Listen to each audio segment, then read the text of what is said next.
అసలెప్పుడు వదిలిందో అణువణువు మురిసేలా చిగురాసలు మెరిసేలా తొలిసగుణం ఎప్పుడు ఎదురైందో చూస్తూనే ఎక్కడి నుంచో చైత్రం కదిలొస్తుంది ఒక మంచును కోపం అంటూ తరిమేస్తుంది నేలంతా రంగులు తొడిగి సరికొత్తగా దోస్తుంది తన రూపం తానే చూసి పులకిస్తుంది ఎదురెప్పుడు మారిందో బతుకెప్పుడు విరిసిందో మనసెప్పుడు మలపుల మనమైందో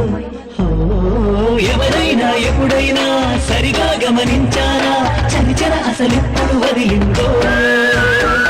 అణువణువు మురిసేలా చిగురాసును మెరిసేలా తొలిసగుణం ఎప్పుడు ఎదురైందో